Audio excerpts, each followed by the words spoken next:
Stop buying single-purpose tactical gear just because the internet told you it looks cool. Most people think a survival rifle needs endless rails and a 30-round magazine, and that mistake costs them unmatched versatility in the field.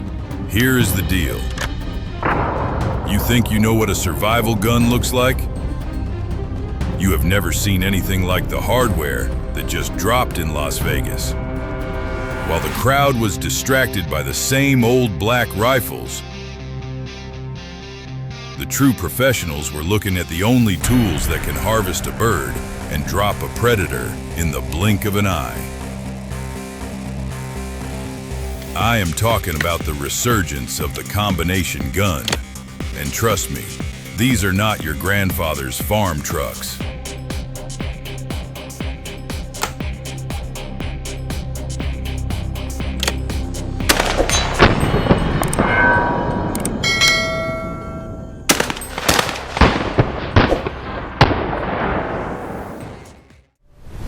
Starting us off at number 5, we have the heavy hitter of the group, the Chiappa M6 Survival and Double Badger series. Listen, most survival rifles are little more than glorified range toys. They feel cheap, they shoot crooked, and they break when you need them most. But Chiappa looked at the market and decided to bring the thunder. Here is the reality. While everyone else is messing around with tiny .410 birdshot, these guys stepped up the game to a massive 12-gauge option. That is serious terminal performance. It feeds on heavy slugs that will neutralize a bear or a feral hog instantly, giving you a level of firepower that the smaller competitors just cannot match. Under the hood, they ditched those clumsy, historic paddle triggers for a dedicated twin trigger system. This isn't just about comfort. It provides fine mechanical control over the sear engagement, meaning you get actual accuracy regarding the rifled barrel instead of just hoping for the best. I saw a guy at the range try to run slugs through a lightweight single shot like this, and it wasn't pretty. And that brings me to the deal breaker, the recoil on this thing. When you send a 1-ounce slug downrange, it kicks like an angry mule. It is punishing. Plus, the Double Badger uses wood furniture, which looks nice but can swell up in a real survival wet weather scenario compared to synthetic stocks. It is a brute force option, but if you want something that redefines the genre with space-age materials, you need to stick around for the monster at number 1. Stepping up the game to number 4, we have the Savage Model 42 Takedown.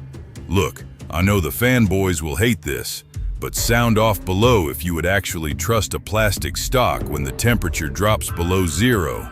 Honestly, the old wood-stocked Model 24 is a legend, but try finding one that isn't rusted shut. Savage modernized the entire concept strictly for the emergency preparedness crowd.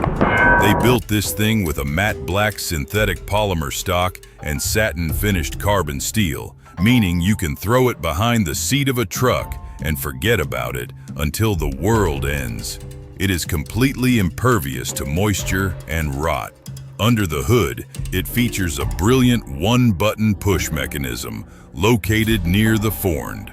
Unlike complex takedown levers that jam up with grit, this system instantly separates the firearm into 2 halves, allowing you to stow it in a discreet bag that comes right from the factory. It runs on 22 long rifle over a 410 bore shotgun barrel. I saw a guy at the range struggle with zeroing this because he didn't realize the potential. Technically, the rifle barrel utilizes a 1 in 16 twist rate, which stabilizes standard 40-grain projectiles perfectly for small game foraging. But here is the deal breaker. It feels like a toy. The sights are basic, open V-notch irons that are tough to see in low light. And let's be real, it only feeds on small rimfire rounds. If you run into anything bigger than a coyote, you are undergunned. The brake action opens with a clunk like a heavy car door, and the recoil is just a polite tap against the shoulder. Entering the elite tier at number 3, we have the EAA Balikli Blue Label. Look, I know what you are thinking. You hear Turkish import and you immediately think of cheap hardware that rattles apart. But here is the truth. The sanctions on Russian imports left a massive hole in the market, and these guys stepped up to fill it. Instead of plastic and tactical rails, they went with genuine Turkish walnut and a polished blue finish. It looks like a gentleman's gun, but do not let the pretty face fool you. Under the hood, it features a receiver-integrated Picatinny rail, which solves the oldest problem in the book. Usually, you have to choose between a scope for the rifle or open sights for the shotgun swing. This system lets you mount a quick-detach optic, meaning you can switch from a red dot for flushing birds to a magnified scope for a 300-yard coyote shot in seconds. It feeds on 20-gauge shells and the 223 Remington cartridge. That is a flat-shooting varmint round paired with a close-range hammer. I saw a guy at the range trying to hunt predators with a single barrel. He missed the coyote at distance and got overrun up close. This combo prevents that, but here is the deal breaker. The trigger pull is heavy and gritty, feeling like you are dragging a brick through gravel. You are not getting a match-grade glass rod break at this price point.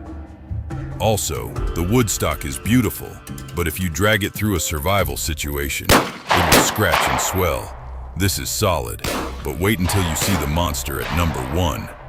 It completely changes the rules of survival. The recoil is a polite shove, not a punch. Closer to the crown at number 2, we have the Blaser BBF 95 and BBF 97. Now, listen, if you have deep pockets and demand absolute mechanical perfection, this is where you land. This isn't a truck gun. It is a piece of uncompromising European engineering designed for the high Alps. Most combination guns have a fatal flaw. The barrels are soldered together. When you fire the rifle, the heat warps the steel, and your point of impact starts walking off the target. Blaser fixed this. Under the hood, it features a revolutionary thermostable free-floating barrel system. This allows the rifle and shotgun barrels to expand and contract completely independently.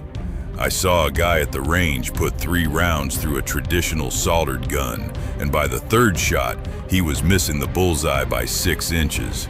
With the Blaser, the cold bore shot and the hot bore shot go to the exact same place.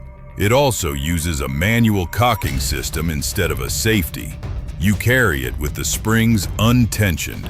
It is physically impossible for it to go off until you push that lever forward. But here is the deal breaker. The damage to your wallet is catastrophic. We are talking about a price tag that could buy a used car. Also, the action is stiff. Opening it requires a deliberate, firm hand. It feeds on precision rifle cartridges and European shotgun loads. But frankly, you will be too scared to scratch the finish to actually take it into the brush. The trigger breaks like a frozen icicle, and the recoil is a sophisticated, managed push. Finally, we reach the absolute apex of the food chain. The number 1 spot goes to the TPS Arms M6 Takedown.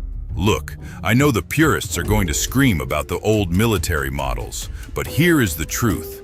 The original Air Force survival guns were made of stamped sheet metal and hope. They were flimsy. TPS Arms took that design and completely reinvented it with billet machined steel and cast components. Under the hood, it features a modernized captive takedown pin system. This matters because on the old guns, if you dropped that pin in the mud, you were holding a paperweight. This system ensures the weapon stays operational even when your hands are freezing and shaking. It feeds on 357 Magnum and 410 bore shotgun shells. What that means, you can drop a white-tailed deer at 100 yards, or take a bird for the pot with the same rig. I saw a guy at the range ring steel with this thing, and the lockup was tighter than a bank vault. But here is the deal breaker. It is a single-shot weapon. If you miss your first shot, the reload is slow and clumsy. The trigger breaks with a crisp snap, unlike the mushy squeeze bars of the past. And the recoil is a sharp jolt that lets you know you are alive. If you want the ultimate survival tool, this is it.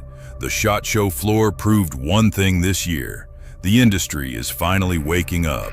We are moving away from heavy tactical toys and back to reliable, multi-purpose tools that actually work in the wild. Whether you choose the luxury of the Blaser or the grit of the TPS, the combination gun is the future of self-reliance. Watch your six. I am out.